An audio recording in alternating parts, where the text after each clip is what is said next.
1. All right, so here we are with our basic drawing of the phylogenetic tree of insects. Now, our first insect fossils date back to about 400 million years ago, and they're some of the first things to exist on land, first animals to exist on land. They share ancestry with all of the rest of our animals, and the root of this tree has 8 legs. And we see that this 8-leg phenotype was inherited by spiders. Spiders got those creepy crawly 8 legs. It was innovated upon by centipedes rather than 8 legs. They've got hundreds of them. It was inherited by crustaceans. Can you see that all right? Mm-hmm. 8 legs of a crab. So they still got the ancestral 8-leg trait. And then it was innovated on as a 6-legged feature by all of our insects. And within the insect phylogenetic tree, our earliest insects are our dragonflies. They have 6 legs, but they have different wing structure. You see how their wings are off to the side? When looking at 2 of our other insects, honeybees, their wings are not off to the side, they descend down their backs. And beetles, their wings also descend down their backs.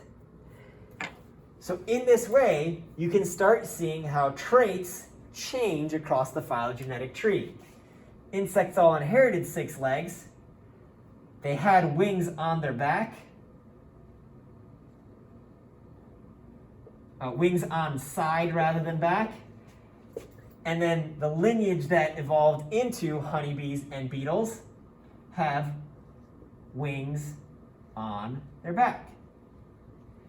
And in this way, we can start seeing how diversity adapts to different environments and creates all the broad different things that we see on the planet today. Next up, let's talk about something that is not so creepy and crawly, but instead are dinosaurs, mammals, and hominids. So, within your lab, you guys were asked the difference between dinosaurs, mammals, and hominids, and how they all shared this Earth at different time frames or together.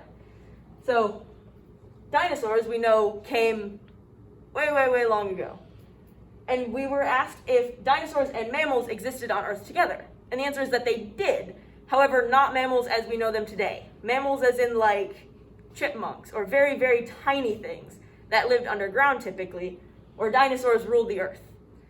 And then we are asked if dinosaurs and hominids coexisted the Earth together. Well, first we should know what a hominid is. A hominid is things like us that are bipedal or walk on 2 legs, live on 2 legs. Dinosaurs and hominids did not coexist in the Earth together. They have about a 60 million year gap between them. What caused the dinosaurs to go extinct, Becca? The last part of that question, like Paul asked, when the dinosaurs went extinct. So there was a massive meteorite that came and hit Earth, and it caused fires all over the planet that killed all of our dinosaurs. After that, it allowed the mammals, who were underground during these fires, to come out and re-inhabit the Earth. Perfect. Now, Raylyn, what do we know about some of the vegetation that we see during the era when the dinosaurs dominated the planet? Let's go ahead and take a walk to the greenhouse.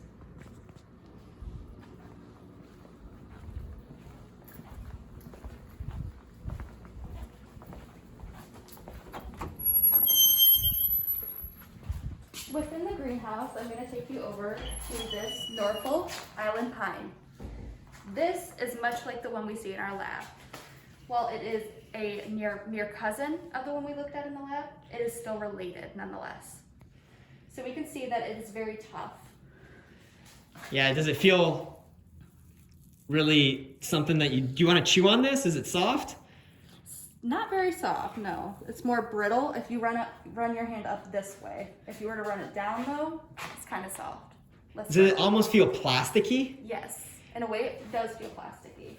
And now that would probably have been very tough to chew on compared to some of our flowering plants like our colei.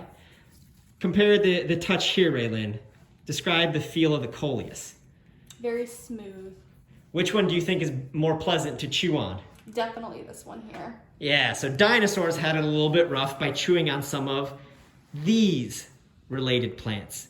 And now, the zamia that's mentioned in the lab, Raylin, it's not exactly like this, but it did share a reproductive structure with this plant.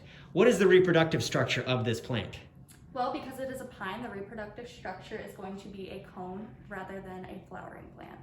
Indeed. So it was a lot of cone-bearing plants that dominated the planet when the dinosaurs were around, and flowering plants started to take over after the meteorite.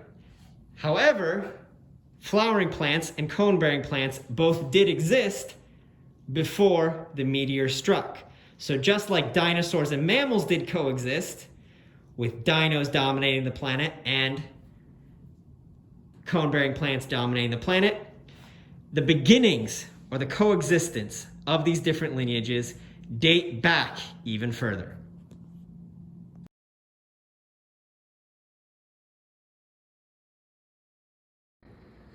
All right, so now having wrapped up some of our really ancient history things, talking about our Norfolk Island pine, cousin to our cycad, and talking about things way back in the day, dating back to our meteor strike 65 million years ago, we're now going to shoot far, far ahead with two experts in more modern history.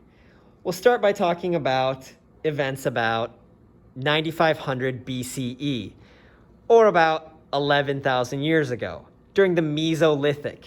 Now, the Mesolithic is characterized as the Middle Stone Age. Meso meaning middle, lithic meaning stone. During the Mesolithic, humans started building a lot of monuments. And our monument building culminated in the Great Pyramids. Becca, how old are the Great Pyramids of Egypt? Well, the Great Pyramids were erected in about 2500 BCE, which makes them about 4,500 years old. That's almost 5,000 years old. That's pretty impressive. It's pretty old. Now, the pyramids and the Egyptian Empire predated the Roman Empire. Now, the Romans, y'all might be familiar because they dominated the Italian peninsula and the Mediterranean. They started around 753 BCE. But Raylin, when did the Western Roman Empire fall? It fell in about 476 CE. Those dang Goths and Vandals sacking Rome, taking down all that beautiful architecture. Now it'd be another hot second before our next pop quiz question, talking about our American colonies, these here United States. Becca, when did the American colonies declare independence from Great Britain? In 1776. Do you happen to remember the date when we declared independence? Well, it was declared and signed on July 2nd, but it wasn't actually read to the public until July 4th. Is that why we celebrate July 4th as our Independence Day? Well, of course, because we wouldn't know about it until we heard about it. There we go. Excellent. Now, moving forward another 100 years or so, we encounter the war to have ended all wars, the First World War, or the Great War. Raylin, when did World War I happen? It happened in 1914 and it lasted until about 1918, so lasted essentially 4 years. Those were 4 crummy years where we were expecting to never have another war. Well, too bad, almost 20 years to the day, World War II started. When did World War II happen, Raylin? It occurred in 1939 and lasted until 1945. Those were, again, some crummy years. Thankfully, we haven't encountered World War III, and I hope we never do. Agreed. Now, all of this, all these wars, all these monument building, would not have been possible without our ability to feed so many human beings on this planet. So, Becca, my question to you, my last question, is how long have humans been practicing agriculture? Humans have been practicing agriculture for about 14 to 10,000 years. Wow, that's a long time to be farming, and we're still doing it here. So hopefully that puts in context some of the more recent historical events as compared to the geological time frame, looking at the existence of dinosaurs, coexistence with mammals, and not coexistence with hominids. Thank y'all.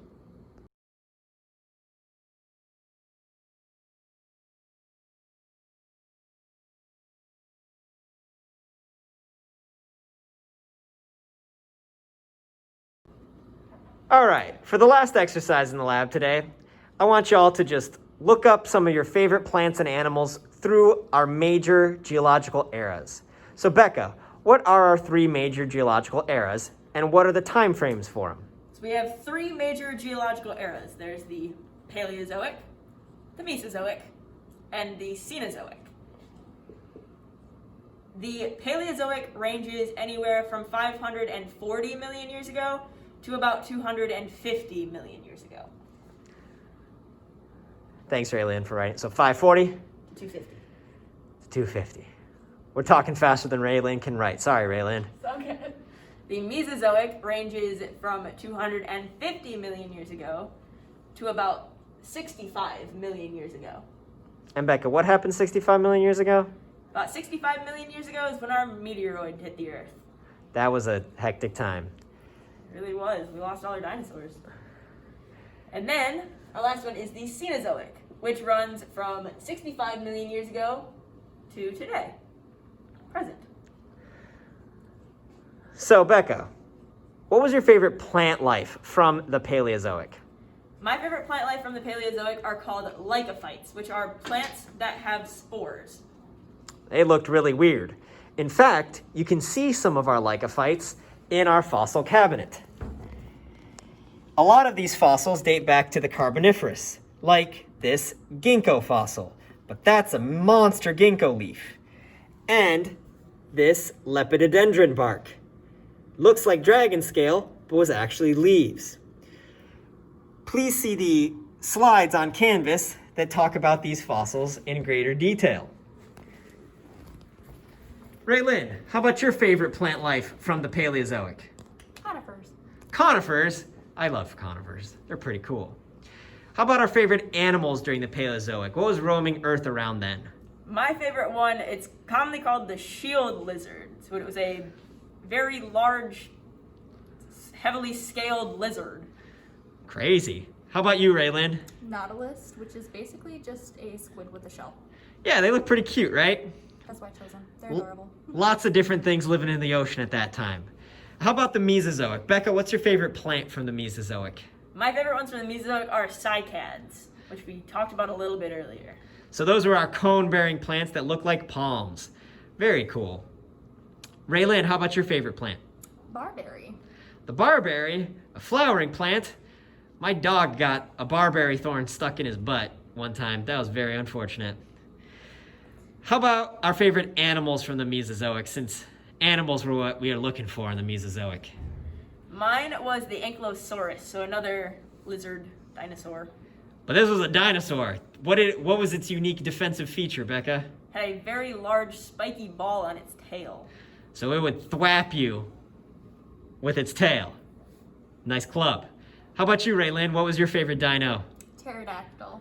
Ah, those flying, not dinosaur, but dinosaur cousins. Loved Petrie in the Land Before Time. And now getting to the most recent, the Cenozoic. Becca, what was your favorite plant from the Cenozoic? I'm saying my favorite plants are magnolias because they're very pretty. Those are very pretty basal angiosperms. I love them. How about you, Raylyn? Hydrangeas have always been my favorite. Ah, I love hydrangeas. Those beautiful different color flowers based on the pH of the soil. How about favorite animals? I said mine was a woolly rhinoceros because they looked really cool. I'd love to see those again on planet Earth. How about you, Raylyn? Mine is a moa, which is, if any of you have seen Up, I hope you have. If not, watch it. It's basically the bird Kevin. They're very large. The only difference is that they're not cuddly. They would have eaten us, unfortunately. Yeah, predatory birds, size of tiny dinos. I certainly wish that they maybe existed somewhere on planet Earth, but far away from me. So I hope that this has inspired you to take a look back in time and see what plants and animals dominated these different eras and what ones you think are particularly cool.